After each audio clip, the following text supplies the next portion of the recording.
Hello అందరికీ. ఈరోజు నేను విజయవాడలో ఉన్న అంబేద్కర్ స్టాట్యూ గురించి చూపించబోతున్నాను. ఎందుకంటే 1 ఇయర్ తర్వాత మేము ఇప్పుడు వెళ్ళాము. సో ఈ బిల్డింగ్ 18.18 ఎకర్స్, దాదాపు 404.35 కోట్లతో పనులు చేపట్టారు. ఇందులో అద్భుతమైన గార్డెన్ రూపొందించారు. ఎంఎస్ అసోసియేట్ సంస్థ డిజైన్లు రూపొందించారు. ఇందులో ప్రత్యేకంగా అందమైన గార్డెన్, మ్యూజికల్ ఫౌంటైన్స్, చిన్నపిల్లలు ఆడుకోవడానికి, వాకింగ్ చేసుకోవడానికి తీర్చిదిద్దారు. బిల్డింగ్ మొత్తం 30 మీటర్స్ లోతు, 539 పిల్లర్లతో నిర్మించారు. ముందు భాగం కారిడార్ 166 పిల్లర్లతో నిర్మించారు. దీన్ని 338 మీటర్స్ హైట్, 4.5 మీటర్స్ విడ్త్ తయారు చేశారు. ఇందులో అంబేద్కర్ గారి జీవిత చరిత్ర తెలిపి 38 ఘట్టాల ఆర్ట్ వర్క్ ప్రదర్శించే ఏర్పాటు చేశారు. స్టాచ్యూ కింద భాగంలో గ్రౌండ్, ఫస్ట్, సెకండ్ ఫ్లోర్లు ఉంటాయి. గ్రౌండ్ ఫ్లోర్లో 4 హాల్స్ ఉంటాయి. అందులో ఒకటి సినిమా హాల్, అది ఇంకా ఓపెన్ చేయలేదు. మిగతా 3 అంబేద్కర్ గారి హిస్టరీ గురించి చెప్పే డిజిటల్ మ్యూజియంస్ ఉన్నాయి. ఫస్ట్ ఫ్లోర్లో 4 హాల్స్ ఉంటాయి. ఒక హాల్లో అంబేద్కర్ గారికి సౌత్ ఇండియాతో ఉన్న రిలేషన్ డిస్ప్లే చేశారు. రెండో హాల్లో మ్యూజియం, ఇంకో హాల్లో లైబ్రరీ అండ్ సెకండ్ ఫ్లోర్లో కూడా 4 హాల్స్ ఉంటాయి. వీటిని లైబ్రరీకి యూజ్ చేయాలి అనే ప్రపోజల్ ఉంది. ఢిల్లీ నుంచి వచ్చిన ఒక స్పెషల్ టీం ఈ స్మృతివనాన్ని క్వాలిటీతో డిజైన్ చేశారు. ఇందులో అంబేద్కర్ గారి లైఫ్ హిస్టరీ గురించి తెలిపే మ్యూజియంని 75 మెంబర్స్ సీటింగ్ కెపాసిటీతో ఉండేలా డిజైన్ చేశారు. అంబేద్కర్ గారి లైఫ్ హిస్టరీ గురించి తెలిపే అతిపెద్ద మ్యూజియం ఇది. Mini theatre, food courts, convention centre, vehicle పార్కింగ్లు ఉన్నాయి. నేను చూపిస్తున్న వీడియోలో ఇక్కడి నుంచి చూసుకుంటూ వెళ్తే మీకు అంతా అర్థమవుతుంది. మొత్తం ఇది ఒక హాఫ్ డే అయితే పడుతుంది చదవాలంటే. బిల్డింగ్కి ముందు భాగంలో మ్యూజికల్ వాటర్ ఫౌంటైన్ ఉంది. అలాగే అక్కడ నీటి కొలను కూడా ఉంది. దానికి లైటింగ్, బబ్లింగ్ సిస్టమ్ ఉంది. ఇది చాలా అడ్వాన్స్డ్ టెక్నాలజీతో చేశారు. ఇక్కడ మినీ థియేటర్ అని చూపిస్తున్నా కదా, అది ఇంకా ఓపెన్ చేయలేదు. మా పాప చూడండి ఇక్కడ ఫోటోకి పోజ్ ఇస్తుంది. ఇప్పుడు అంబేద్కర్ గారి గురించి కొన్ని ఆసక్తికరమైన విషయాలు తెలుసుకుందాం.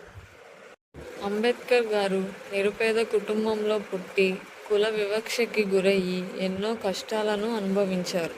ఒకానొక సమయంలో అంటరానితనం పేరుతో అట్టడుగు వర్గాల ప్రజల పరిస్థితి చాలా దారుణంగా ఉండేది. అలాంటి సమయంలో అంబేద్కర్ గారు వెనుకబడిన వర్గాల అభ్యున్నతికి పోరాడిన గొప్ప సంఘ సంస్కర్త. ఆయన చిన్నతనంలోనే అనేక వేధింపులకు గురయ్యారు. ఒకసారి ఆయన చిన్నతనంలో వేరే ఊరు వెళ్తుండగా దాహం వేసి ఒక ఇంటి ముందు ఉన్న కుళాయిలో నీళ్లు తాగడానికి వెళ్ళారు. అతను తక్కువ కులానికి చెందినవాడని నీళ్లు ఇవ్వడానికి కూడా నిరాకరించారు.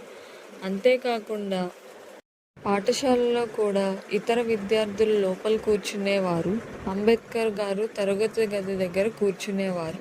ఇలా ఆయనకి ఎన్నో కష్టాలను ఎదుర్కొన్నవారు.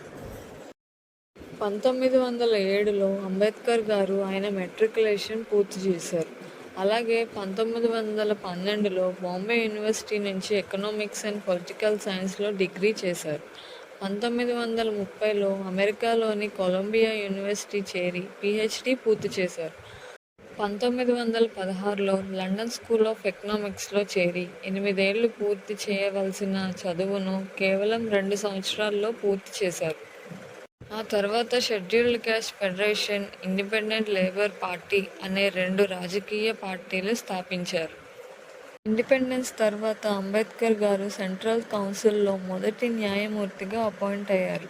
దీంతో ఆయనకు భారత రాజ్యాంగాన్ని రూపొందించే అవకాశం లభించింది. భారత రాజ్యాంగ డ్రాఫ్టింగ్ కమిటీ చైర్మన్గా ఆయన ఎంపికయ్యారు. అలా మన భారతదేశ రాజ్యాంగాన్ని 2 సంవత్సరాల 11 నెలల 18 రోజులు రాయడం జరిగింది. ఆయన డిసెంబర్ 6, 1956న కన్నుమూశారు. అంబేద్కర్ జయంతిన ఆయన మన భారతదేశానికి అందించిన రాజ్యాంగాన్ని స్మరించే రోజు. అంబేద్కర్ గారి జీవిత చరిత్ర తెలిపే 38 ఘట్టాలు ప్రదర్శించేలా ఆర్ట్వర్క్ ఏర్పాటు చేశారని చెప్పాను కదా. ఆయన జీవితంలో బాల్యం, విద్య, వివాహం, ఉద్యోగం, రాజకీయ జీవితం, ఆయన చేసిన పోరాటాలు, రాజ్యాంగ నిర్మాణం ఇవన్నీ ప్రదర్శించేలా మ్యూజియం ఏర్పాటు చేశారు. ఇలాంటి మహానుభావుల జీవిత చరిత్రలను పిల్లలకి చూపించి వాళ్ళని ఇన్స్పైర్ చేసి దేశభక్తితో పెంచగలిగితే వాళ్ళు రేపటి సమాజంలో చాలా గొప్పగా తీర్చబడతారు.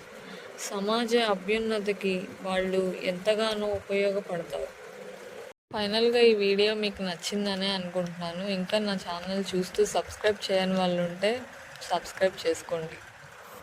వీడియో నచ్చితే తప్పకుండా ఒక లైక్ చేయండి.